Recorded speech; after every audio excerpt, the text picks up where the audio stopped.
Three-pit nga, di ba? Three-pit. Attorney, three-pit. Okay, pasok, attorney.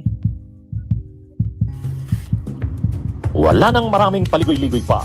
Diretso sa punto na. Maiksi lang ang komentaryo, pero diretso sa punto. Maraming kuro-kuro. May tiwali, may totoo. Dito, sa puntong diretso tayo. Punto, Arton Zala, shout out. Parang magsasama yata sa kulungan si Jinggoy sa Kasibong Revilla. Na naman. Nauulit ang kasaysayan, ano, mga kabunyog? Matindi, ha? Nauulit ang kasaysayan. History repeats itself. Ang nawi-witness natin ngayon, history repeating itself. Nangyari na ito noong 2014 sa PDAP scam. Nangyari ito noong 2013-2014, kainitan ng PDAP scam yung Napoles. Pork barrel din yun, pork barrel din. Pero noon, si Jinggoy, si Enrile at saka si Bong Revilla. Ngayon wala na si Enrile, patay na. Saka hindi naman nasangkot dito si Enrile dito sa anong ito. Dito si Bong Revilla na naman at saka si Jinggoy. Pero ang matindi dito si Jinggoy Kasi pangatlo niya na ito, mga kabunyog. Lahat plunder. Kaya nga medyo nagre-react na ang mga tao Ano ba naman tong si Jinggoy? Hindi na ba siya natuto? Wala pa talaga siyang kadala-dala. Yun ang reaksyon ng mga tao Wala pa siyang kadala-dala. Pangatlong beses na ito, mga kabunyog. Lahat plunder. Ano ang unang taon ni Jinggoy? Ang unang kaso niya ng plunder, 2001. Kasama niya yung kanyang amang si Erap. Kinasuhan sila ng plunder dahil sa illegal na sugal na weteng. Ang akusasyon sa kanila, tumanggap sila ng mga sa weteng. Bilyong pera galing sa weteng. Yan yung kaso ni Erap, kaya siya na-impeach. Bagamat hindi natapos yung impeachment kasi hindi pinabuksan yung second envelope, nag-walk out ang mga prosecutors at nagsama na ang mga tao hanggang sa nagkaroon ng EDSA People Power 2 na patalsik si Erap. Pero matapos mapatalsik si Erap, kinasuhan siya ng plunder. Kasama sa nakasuhan ng plunder ang kanyang anak na si Jinggoy. Nakonvict sa plunder si Erap. Kaya lang in absolute pardon ni Gloria. Ngayon, 2001 yon, plunder dahil sa weteng. 2001. Tapos 2014 na naman, nasangkot na naman itong si Jinggoy Estrada sa Napoles, yung PDAP scam. Kasama niya si Bong Revilla. Nakulong na naman siya doon. Plunder yun Plunder. Pero na-acquit siya.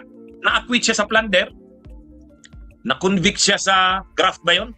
Na-convict siya pero naka-appeal yata sa Korte Suprema yun Yan yung kaya pangalawa yon kay Jinggoy. Pangatlo na ito. Kaya parang walang kadala-dala. Sabi nga ng mga netizens, ano ba yan si Jinggoy Estrada? Walang kadala-dala. Ang tawag pa naman sa kanya si Sexy. Kasi ang tawag kay Bong Revilla, Pogi. Di ba? Ngayon sabi, ano ba yan? Walang kadala-dala si Sexy. Pangatlo na niya na yan pangatlo niya na yan. Ang sinasabi ni Jinggoy, hindi daw siya binigyan ng due process. Sus naman. Hindi mo pa ba yan binigyan ng due process? Ang haba-haba na ng pinagdaanan ng kaso sa kanya. Tapos wala pang due process yan. Overdue na. Anyway, mga kabunyog, minsan pa makikita natin na makukulong na naman itong si Jinggoy Estrada. Again guys, sa mga bagong pasok, shoutout sa inyo. Baka naman mga kapsat, huwag kalimutan mag-like and subscribe. Salamat po. Yan mga kabunyog?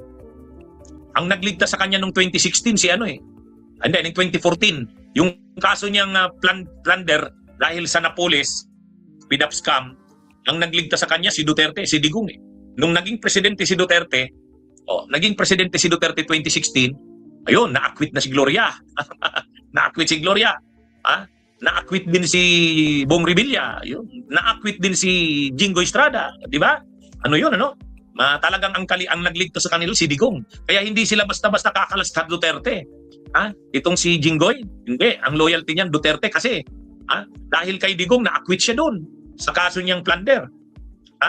Mga kabunyog, mga kababayan, ngayon may plunder na naman siyang kaso. Mabigat ito. At saka hindi lang to plunder, malversation, graft. Kaya mga kabunyog, mga kababayan, sabi ng ombudsman, kaya natagalan ang pagsampa nila ng kasong ito. Natagalan dahil pinag-aralan daw talaga nila ng maigi kasi baka na naman na makalibre na naman itong sila Jinggoy Estrada. Alam naman, sabi nga ng ombudsman, mapera yan. Maraming pera yan. Kaya sigurado kukuha yan ng mga pinakamagagaling na abogado. Kaya sabi nila, hindi nila ito minadali. Kaya actually, noon pang katutusan ng taon ng 2025, nagsasabi na noon si Ombudsman Buying, magpapasko yan sa kulungan, pero hindi nasunod yun. Ang paliwanag nila, talagang sinisigurado nila na ito, mabigat itong kasong ito at hindi malulusutan. Kaya sabi sa press briefing ng Ombudsman, mabigat na itong kasong ito, hirapan talagang kalusot itong mga kinasuhan. Hinog na hinog na, attorney. Kaya medyo natagalan daw ang pagsampa nito kasi pinasiguro talaga yung mga ebidensya, yung mga allegations. Kaya kahit medyo na-delay, ang hinihingi ng ombudsman pang-unawa sa taong bayan, gusto lang nilang siguro na may reasonable certainty of conviction at saka may prima facie evidence. Yan mga kabunyog, mga kababayan. So ngayon, ang matagal na nating hinihintay na makasuhan si Jinggoy Estrada ay nangyari na ngayong araw.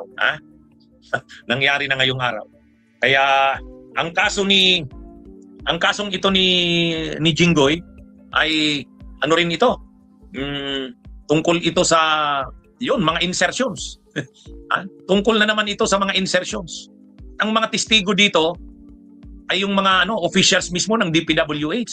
Si dating DPWH Undersecretary Bernardo, si dating DPWH First District Engineering Office District Engineer Alcantara, yung engineer din, District Engineer din ng National Capital Region, yung si DE Opulencia. Ito yung mga testigo laban sa kanya dito. Mabibigat. Wendell Santos, shout out sa iyo. Mabibigat ito, mga kabunyog. Kaya kung nung mga unang kaso ni Jinggoy ay nalusutan niya, dito sabi ng ombudsman, mahihirapan. Mahihirapan si Jinggoy dito na malusutan niya ito. Yun ang sabi ng ombudsman. Kumbaga, pinasiguro daw nila itong kaso na to. Kaya medyo natagalan. Hunyog, halikan na kasama ka. Diba, Mabsat? Which is true. Wala talagang kadala-dala itong si Jinggoy. Naka-tripit na, mga kakabsat. Diba, Arda yan? Ayang Batman? Wala na. Strike 1, strike 2, strike 3 with the same cases. Ay, nako, Diyos ko, Lord. Sakit na talaga yan, mga kakabsat. Diba, makikita sila ni Agimat. Pag nakita na sila ni Agimat, kakosa ulit sila. Kakosa! Diyos ko po, Rudy. Siya, next topic ulit tayo. Nagkamote naman ako. Here we go.